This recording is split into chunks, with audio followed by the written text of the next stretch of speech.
ตัว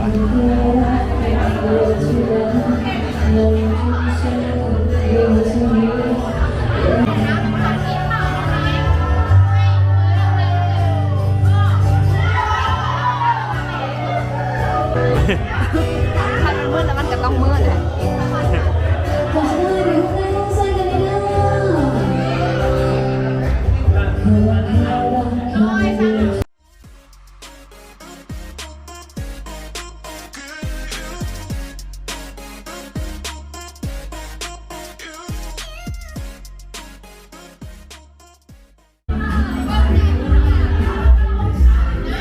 ไอ้กุ๊ก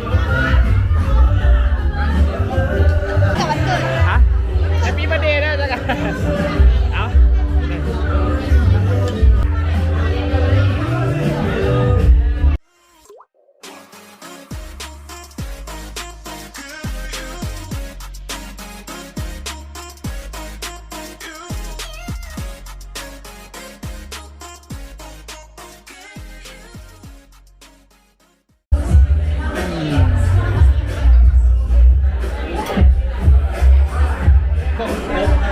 มันแจ้งเลย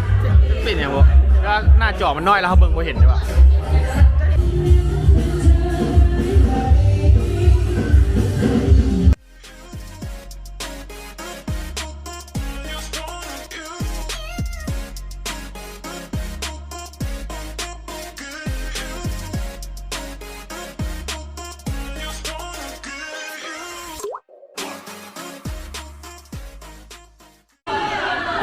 พ่อแม่เริ่มกินข้าวที่โทรศัพท์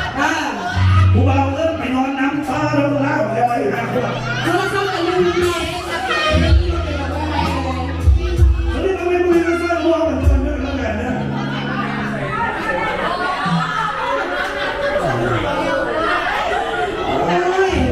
อยู่กับพ่อได้หรือยังที่2ของเพลงกันขึ้นมาได้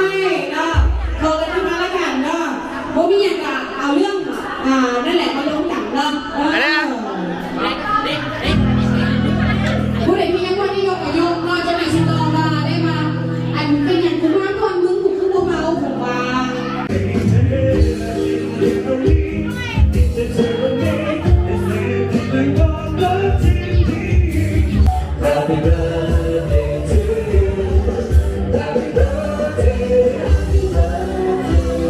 วันนี้จะเอาไปเกิด2 งานกันเลยนะขอให้ทุกคนได้รับที่นี่จะมีความสุขความเจริญและความสิ่งใดขอได้สิ่งนั้นมันเกิดขึ้นได้เสร็จได้ขึ้นมาได้สิ่งดีๆขอได้สิ่งนี้ได้รับกันเดี๋ยวสิ่งใดนั้นสุขภาพแข็งแรงนะสุขภาพแข็งแรงกันได้รับกันช่วยนะเมย์นะสิ่งที่อยู่ดีสิ่งนี้หัวใจนะอายุวันโนสุขังพลังเอเม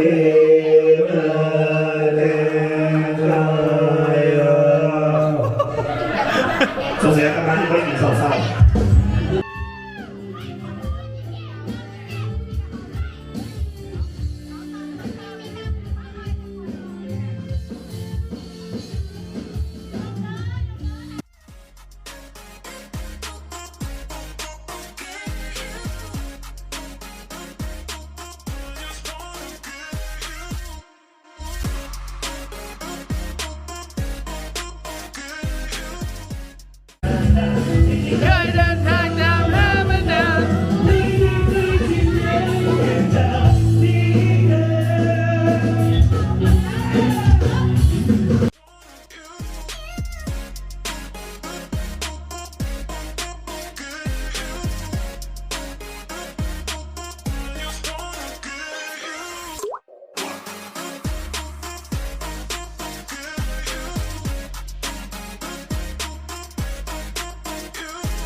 ต้องด้วยกันดุมรอด้วยวันนี้ต้องไปในเพลงนี้ด้วยมาเป็นตัวดีเจนะครับการสำหรับเพลงไหนต้องให้ผู้ชมทุกท่านยืนยันกับดีเจต่อไปด้วยในสถานที่ของใช่